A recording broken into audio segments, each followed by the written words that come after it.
With the critically and player-acclaimed release of Resident Evil 4 Remake being just over 1 month ago now, it's clear to say the game has pleased just about everyone. Well, not everyone, but just about everyone. But for those who it has pleased the most, it has gleamed hundreds of hours of playtime already. Most notably for this channel, speedrunners have taken fondly to the remake and have completely blasted the thing apart, as some may have expected, and as you may have seen if you watched my previous video. Alongside many intended skips throughout the game, there are a few glitches and sequence breaks that speedrunners have been using to beat the game in record time. Until now. As of April 24th, 2023, Capcom has released a patch that has essentially removed all glitches in the game. That includes the ones being used in speedruns. What was for a short time a very unique and cool set of emergent gameplay mechanics that speedrunners were abusing to get quick completion times have been removed from the game entirely. It's not just speedrunners who were doing these tricks, however. Unlike some speedrun tech and glitches, the things that were discovered in Resident Evil 4's remake were quite approachable and were being used en masse by casual players to farm even more enjoyment out of this banger of a game. What does this patch mean for the Resident Evil 4 remake speedrunning community? Is it the end times? Or are we just a bunch of whiny cheaters upset that our abusive skips are being patched? Or is there something more to this? I've been seeing a ton of comments and discourse about this lately, and I want to just let people know what's going on and try to give some understanding in the community. I usually only try to talk about positive and uplifting subjects on this channel because the entire goal from the start was to make speedrunning more approachable and immediately understandable from a viewer perspective, and to ultimately grow the speedrunning community as a whole. So I have avoided this topic for a while, but at this point I think it's a good time to have the talk.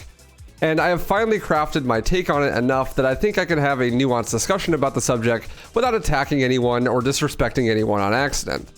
Before we can get into the actual patch discussion, we need to talk about the underlying issues. The first thing we need to discuss is that speedrunning has an image problem.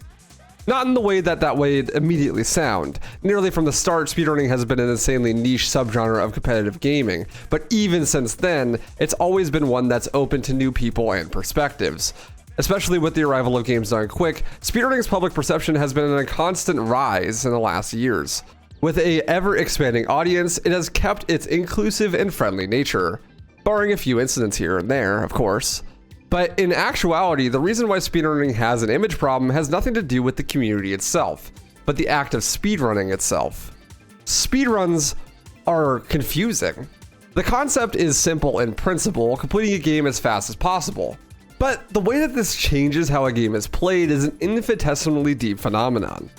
By playing a game with the sole purpose of doing something outside of the game's normal directive, like let's say, completing it, this reframes the player's experience in a countless number of ways. By simply recontextualizing the goal of the game from completion to completion in the fastest time possible, every single interaction, mechanic, or object is now perceived in a completely different way. For the speedrunner, this is a really enjoyable experience usually. A whole new world of possibilities and opportunities to enjoy their favorite games in a way that they couldn't have before. To use an analogy that only I will get, think about it like this. Imagine a skateboarder sees an empty swimming pool. To most people, this is just a pond used for swimming that just so happens to be empty. But to the skateboarder, there are endless possibilities for unique interactions with this thing. The stairs can be skated over, the edge of the pool can be grinded, and even the ladder flown across. It could be construed that the skateboarder is simply using the pool incorrectly, as it was never designed for such a purpose. But to the skateboarder, they are just enjoying what is at their disposal, by thinking about it in a way that recontextualizes their experience with the pool.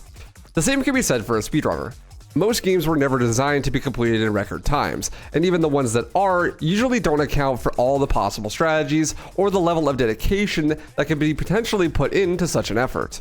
For the casual observer, it may seem like a skateboarder is just doing this whole swimming thing completely wrong, but the goal is obviously very different from a normal consumer of the pool. This circles back around to speedrunning in a few interesting ways. Firstly, when you use a new lens to see the world through, every single interaction is recontextualized. Now, instead of trying to figure out how to beat a level, you're trying to figure out how to beat it fast. Now, every single movement, menu, resource gets its value and utility changed within this new context. This may be a bit complicated, so let me illustrate my point with an example. In Super Mario 64, you have to collect at least 60 stars to unlock Bowser and beat the game normally. But there are 120 stars total in a normal playthrough. You might prioritize what stars you get on your first playthrough by just getting the ones that happen to be on your way while playing the game, and giving up on ones that were a little bit too frustrating to get on the first try. But in a speedrun, you completely change the way you approach collecting those 60 stars. You would instead order them in order of which ones are fastest to collect, regardless of when you may encounter them or how difficult the game is. Okay, so that may have just been me over-explaining the obvious, but when speedrunning, it becomes about beating the game fast, and that's different than normal play. No shit, great video, thumbs up, subscribed. The point I'm trying to make here is that there is a paradigm shift within speedrunning that can result in some very unexpected results. Let's say you've never seen a speedrun before, and you boot up the world record for Left 4 Dead 2. To you, normal gameplay of this game is a bit something like this. 4 players working together to slowly fight their way past hordes of zombies, while making it from safe room to safe room, holding out at finales, killing nearly endless waves until help arrives.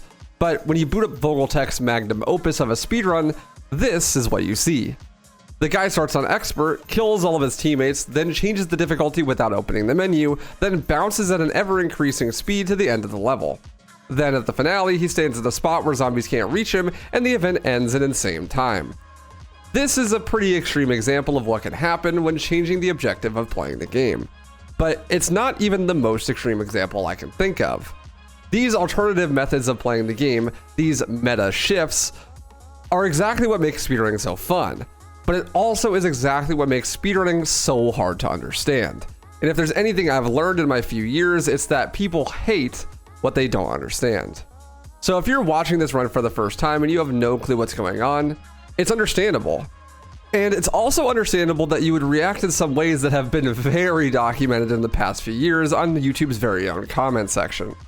It's easy to understand why you would think that this is cheating or not playing the game correctly, because at least for the latter point, it's true. Just like that skater in the pool, they are technically using the pool wrong, but it doesn't necessarily make them wrong for doing it. The reason speedrunning has this image issue is that every single speedrun develops a completely different meta when putting it under a speedrunning lens. For some, it looks nearly identical to casual play, just at a very high level.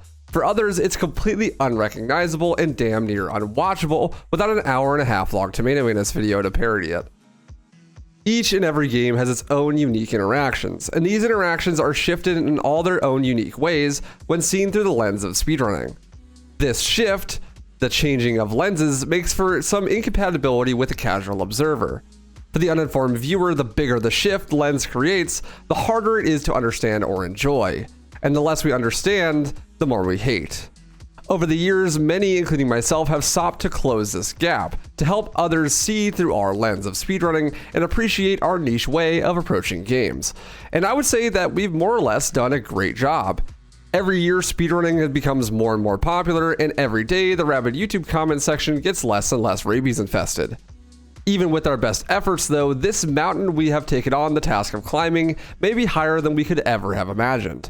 With more people seeing and talking about speedrunning, that means more and more potential for outrage, confusion, and chaos.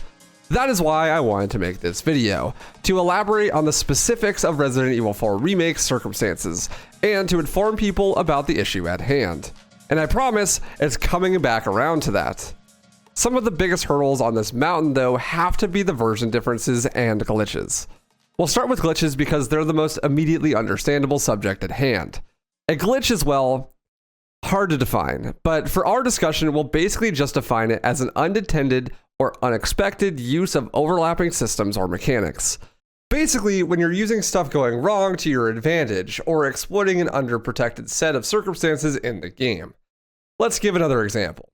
Once again, from SM64, the backwards long jump, or BLJ for short, is a glitch that speedrunners use to beat the game while collecting as little as 1 or 0 stars. They do this by performing long jumps on stairs. Then by mashing the jump button really fast on the stairs while holding backwards, they can exploit the way the game moves Mario to give him an insane amount of backwards velocity. This can be used to skip most of the game, by breaking through walls and getting to Bowser early. This is obviously not intended, but we have already established playing the game with the goal of the fastest completion time is also not intended. So by the most basic principles of speedrunning, this is allowed, and actually some of the most important mechanical information that can exist about the game. This creates a little bit of a rift in speedrunning, shifting that lens much further away from the normal vision, which is perfectly fine. But as we've established, the further the change in lenses that is required for a casual observer, the less immediately understandable the gameplay, the less likely they are to enjoy watching, and thus even less likely that they'll end up participating themselves. A discovery or meta shift like this will not please everyone. Those who preferred beating the game quickly while still having to collect all 60 stars will not be happy. But this is why categories exist. Because it's a completely arbitrary way to play the game, speedrunning rules are also arbitrary, meaning that they're just made up. When metas shift or priorities change from runner to runner, this creates new categories. Basically just different rule sets to compete by. Think about running, for instance. There are marathon runs, 5Ks, 100-meter dashes, and many other forms of competitive running. But how long you have to run is arbitrary. It doesn't really matter. Sometimes it's just a clean run. Sometimes you have to hurdle objects. As long as everyone who is competing agrees upon the rules of the race, then it's a fair race. And whatever race formats are most popular will become officially recognized as race categories. The same is true for speedrunning. Some runners may want to speedrun, but while having to collect all 120 stars. Others will only care about beating the game fast with no other restrictions. These are categories, and some are always going to be more popular than others. There are many reasons a category could be popular or not, but a general rule can be followed. The more immediately understandable a category is, the more popular it will become. This applies to viewership as well as competition, by the way. The reason this is important is because in order for speedruns to grow in popularity, it's important for them to be as immediately understandable as possible, and for it to be as accessible to compete in them as possible as well. This is where we come to the second issue, and where it ties back into RE4 Remake. Version differences.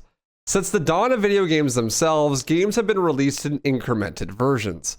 Even as far back as the Super Nintendo, games would release in less than perfect states. In fact, it turns out it's basically impossible to code perfectly, so all software ever released will be in an imperfect state. There's always going to be some bugs, glitches, and unintended overlaps of systems and mechanics. And when the developers or publisher notes of these errors, they often set out to fix them within the next shipment of the game. This can sometimes even happen between the porting time from region to region. So bugs and glitches that exist on first ever prints of a game made in Japan might only exist on that Japanese version, and even the first European print may not have those bugs. This can greatly affect the accessibility of speedrunning certain games. For example, A Legend of Zelda: A Link to the Past has many glitches and tricks that only exist on the Japanese 1.0 version of the game. Glitches that are mainstays and vital to the meta and community that was built around speedrunning that game. So in order to become a member of this community and partake in the exploits that have informed the meta, you would have to locate and purchase an authentic Japanese 1.0 version of the game and play on that, and play it on original hardware. Thankfully, this example can be played on any Super Nintendo with only a bit of plastic breaking, but for other games, entirely new consoles are required to play region-locked games.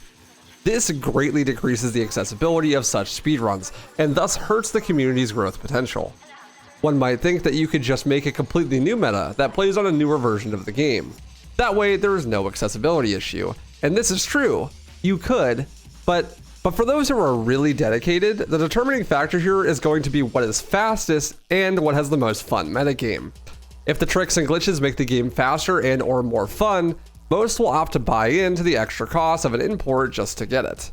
And most people who are on the edge, trying to decide whether they will or won't, if they can't do all the cool stuff, then they probably would just rather not play at all. Additionally, this is a short-sighted way of solving the problem, as you can never guarantee a game will be accessible in its current state forever. Just look at Left 4 Dead 2.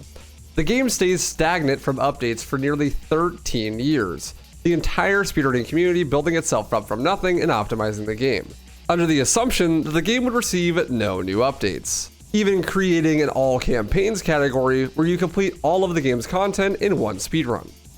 Only for 13 years later, in 2021, for Valve to officially push a community-made update, one that patches almost every speedrun skip and even adds in an additional campaign. Now, the All Campaigns World Record category was not only unbeatable on a current patch, but all campaigns itself was not even the correct name for the category, as you didn't even beat all of the campaigns. What is a community to do when an update like this occurs? Simply delete everything and start over? Remove all of the historied speedruns since the game has come out and just gamble that this will be the last time the game updates? Well, no. Really, the best option is to play on whatever version of the game is fastest or most fun, then have everyone just find that version and play on it. For original console games, sometimes that means locating a 1.0 Japanese disc, which can be really annoying, and on modern systems isn't even enough sometimes. But on PC, we could do something called downpatching that pretty much solves most of our problems. Games on PC allow you to directly interact and change their game files. This is useful for a multitude of things, modding especially, but also downpatching. When a game releases, it's normally in what's called a 1.0 state, and for the speedrunning community, this is essentially the gold standard. These game files can be stored for safekeeping so that if the game does update, you can just overwrite the files and restore the original content, essentially reverting the game to how it was pre-update. You can store them locally when the game is first released, or several online sites may do the same. Redistributing these files, to my knowledge, is illegal though, but it's basically the only way to guarantee you can maintain the game's current state for yourself and for other people. Thankfully, there are legal alternatives. Steam has a depot downloader built into the program that allows you to search up and download specific version releases for games you already own, so you can legally acquire old versions and use them for speedrunning. With this process, you can thankfully downpatch to any patch you would like and simply replace the files. It sounds like a confusing and involved process, and sometimes it is, but other times it's literally all you have to do is replace one file and everything's back to normal. This is a solution that only works for PC though. Downpatching on console is much harder, and often in recent years is completely impossible. There's no depot downloader for console, and most games nowadays are sold digitally exclusively. That means when you install the game, it automatically updates to the current version with no options to downpatch. You can sometimes downpatch on current gen consoles, but only if you have an actual disc copy of the game. Then you must install the game offline and never launch the game while connected to the internet. It's not the most elegant solution, but like we've established with the Left 4 Dead 2 case, the alternative is to live in fear that any runs, strategies, or history made on a game could simply be erased due to an unsuspecting update. Even in the case of original hardware and physical copies, there is a problem with longevity and preservation. There are only so many Japanese 1.0 versions of A Link to the Past out there, and when they break or get worn down, then they're gone. This leaves us with only one option in some cases, that being emulators. For modern games, especially PC games, and in this instance Resident Evil 4 Remake, the solution is quite simple. And those who have been in the speedrunning community for a long time, and especially ones that jump from new game to new game, will know it quite well. And that's to simply downpatch, then move on with your day. Playing on a downpatch version of the game is something that speedrunning communities have evolved to do many years ago. And while there are downsides to doing so, it does seem like it's the only way that you can preserve the community's efforts so they can't just be blown away one day on the whim of some giant company. There are some pretty massive downsides though. For one, modern consoles have a very hard time downpatching. Like I said, for many games, it's simply not possible. And with a massive amount of people playing these games on console, it's a shame that they are essentially locked out of competitive runs forever. Not only does PC have more fair timing methods, mods, and practice tools for speedrunning, but oftentimes they also have exclusive tech and glitches that can only be done on PC due to the increased quality of hardware and the ability to downpatch. This severely limits the growth potential of the speedrunning community, making console players feel left out and second-rate at times. There are console categories separate from PC, but with them being basically wiped every time there's an update and never being as competitive as PC, it for many makes them feel like they're not as involved, and like they're an afterthought within the community. The other thing is that even on PC, downpatching, while it shouldn't be because it's simple, is intimidating and scary. Adding even one extra barrier between playing the game and speedrunning makes it infinitely more likely that someone won't put in the effort to do so. This also greatly limits a speedrun's growth potential. Oftentimes, people will say that watching a speedrun feels like they're not even watching the same game. And oftentimes, that's because it's true. They're watching a specific version of the game that, if they aren't on PC, probably don't even have access to. This creates an obvious additional shift to the speedrunner's lens. one that I would argue is actually more detrimental than glitches in most circumstances. But the alternative is no better. Having a whole meta and history of a game shift under you at a moment's notice makes everything you do feel like it's pointless. So if it's simple for a PC audience to downpatch and play on old versions of the game, then why do developers even choose to patch the glitches? This is the part of the video where my bias may start to show. So bear with me, as I'll try to be as fair as possible to the game dev community. There are, in my opinion, two distinct types of glitches or bug in a game. First, an error, and second, an emergent gameplay mechanic. An error is exactly what you might expect it to be. The game crashes unexpectedly, or while walking through the level, you just randomly fall through the floor. Or even your save file gets corrupted, making it so you can't load it anymore. Obviously, unintentional events happening that affect the player in a negative way, overall making the experience worse. An emergent gameplay mechanic, on the other hand, is a glitch, bug, or unintended consequence that aids the player or expands the gameplay in some way. For example, in Devil May Cry, jump canceling or jumping off of an enemy's head was invented completely by accident during the process of making the game. It was essentially a bug, but it was found that it added so much complexity to the gameplay that it became a staple of the series from then on. Same could be said for juggling enemies in the air. This was accidentally invented when working on Onimusha. Finally, the Dipman glitch. By accidentally timing the weapon switch while aiming the striker in the original Resident Evil 4, you can then have an increased movement speed for all of your animations by about 1.5 times. These are all interactions that were not intended by the developers, but that actually seek to increase the game's enjoyability and replayability. For even a completely casual audience, these tricks and interactions make the experience more engaging. As long as they strike the right balance of being useful, intentionally done, and beneficial, entire game modes and competitive scenes can be birthed from these emergent mechanics. And it's no surprise why. But from a developer's perspective, it's easy to see how these unintended interactions could be construed as mistakes, as flaws in their code, and maybe even a testament to their own failure to make a complete and solid product. For some developers, interactions like this are a personal failing that makes them feel responsible to solve them. This is understandable too. If I had to work insane hours to push out a product that I loved and believed in, and I saw people playing it incorrectly, I would be upset too.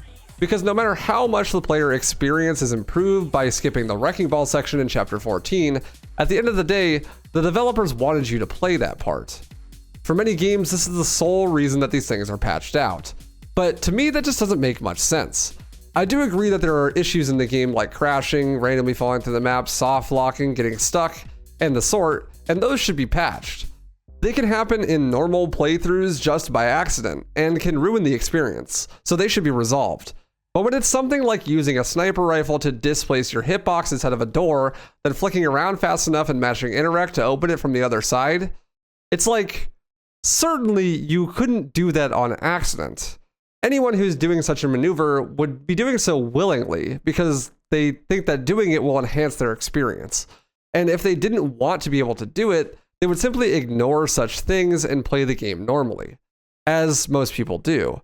The fact of the matter is, for RE4 Remake at least, that these glitches themselves were so approachable and made the game so much more fun that a vast amount of even non-speedrunner people decided it would be more fun to do these tricks, and someone at Capcom decided that that was not okay for whatever reason, subsequently removing their ability to do so. Even though I sympathize with the devs on this, personally I think it's a bit weird and lame policing how people play and enjoy your game. It's not like they're hurting anyone by playing the game in a way they wanted to play it. And as we've already established, downpatching, at least on PC, is easy. Speedrunners are all going to downpatch, so they're not really going to stop any high-profile instances of these glitches and tricks, but merely stop a large portion of the general audience from ever doing them, even if they might want to, creating an even bigger shift in the lens of speedrunning and creating bad PR for themselves, honestly. This only seeks to hurt speedrunners and others who wish to play the game much more and much longer than the general audience. The exact same people who are going to keep the game series alive and create content to keep people talking about and engaged in the series themselves when there is no new official content in the pipeline. There is an argument to be made that these types of skips and tricks actually make some of the in-game incentives for replaying the game a little bit too easy. For example, you get bonus rewards for completing the game in under certain amounts of time. But with how long it takes them to patch out these skips, most of the people who are going to do these challenges already did them using the skips if they were going to do so. And at the end of the day, it's their game. They should be able to play it how they want to. Now they're going to see some dude on YouTube using these skips and want to do it for themselves. Then when they go to do them in their game, they're going to realize that they can't because they've been patched out. And that's just going to make them like the Capcom company less. There is another perspective though from the developers that I want to explore. And that's one that I have a bit of personal experience with.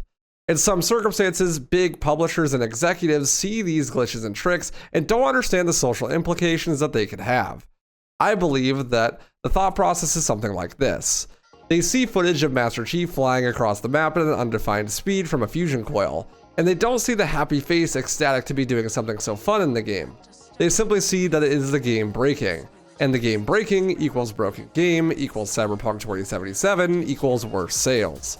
I believe that executives and oftentimes other people in powerful positions in game dev are too disconnected from gaming's culture to understand the difference between fun, emergent gameplay mechanics and game-breaking bugs, soft locks, and crashes.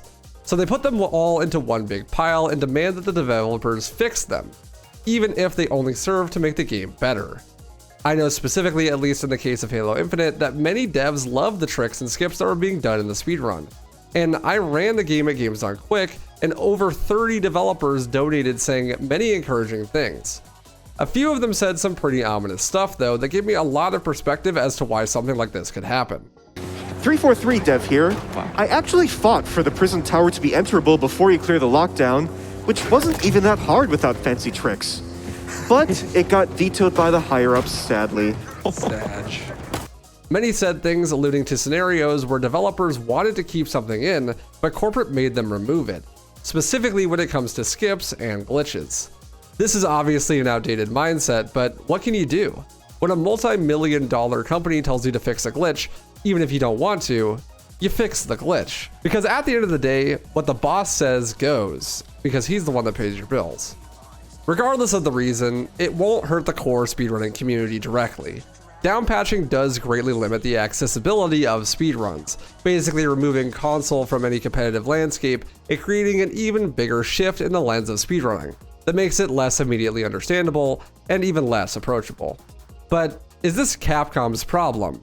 Seriously, should they give a single shit about what we speedrunners do and if we can grow our community?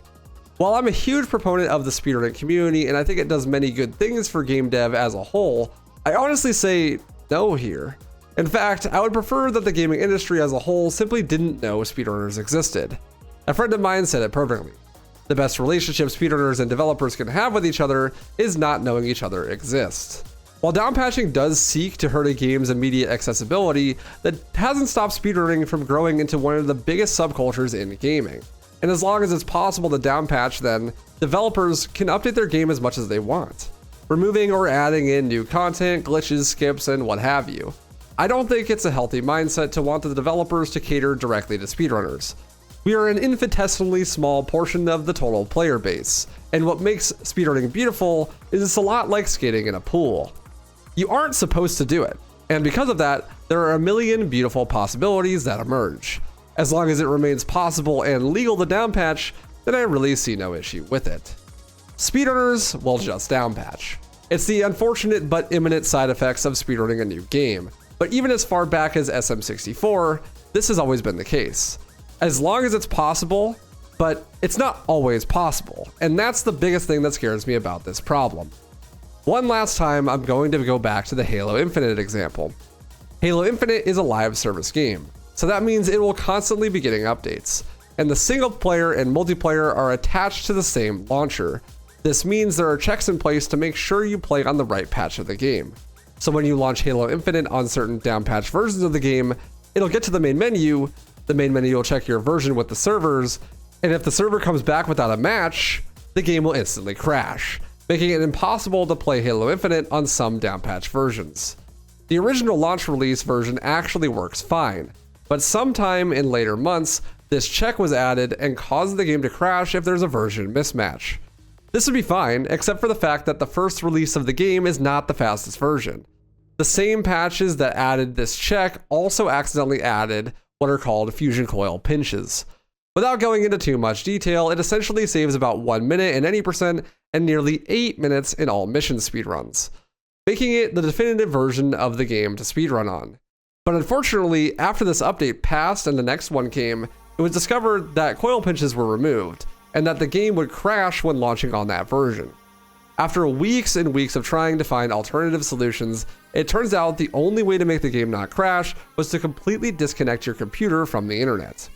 The game has a kernel level check to see if your PC has an internet connection, and if it does, it tries to check the server, and if there's a mismatch, well, then it crashes. And if the computer can't check in with the server, but knows you have internet connection, then the loading screen will just hang infinitely. To this day, there is no solution for this. Runners of Halo Infinite will simply have to be playing on 2 PC streaming setups or do speedruns only offline. And this has completely killed the Halo Infinite speedrunning community. What was once a vibrant and very active Discord is an empty wasteland of ruined dreams. While I don't think this setup was intentional by the developers at all, it does paint a morbid future of what could be if developers get really mean about downpatching. But even if it does happen again in the future, there are alternative solutions. There are cracked, illegal versions of games that bypass restrictions like this, and given how some of the speedrunning community has to rely on resources like emulation, it seems unlikely that if it was common enough occurrence, runners wouldn't just resort to these methods anyways. That's why I say, just let them do what they want, and we will do what we want. I really just wanted to make this video because it's a very under-talked about issue, and I see a lot of new faces in the community fear-mongering about how X speedrun is dead because there's a patch or two. Unfortunately, this is just part of the process when it comes to speedrunning new games, but it by no means means the end of the road for speedrunners. I hope that you found this video informative. It's one that I have thought a lot about, but I didn't really have a right time or place to make the video. With so many people complaining about the things that have been patched recently, I figured it was probably a good time to make a statement. Thanks so much for watching, and stay stylish.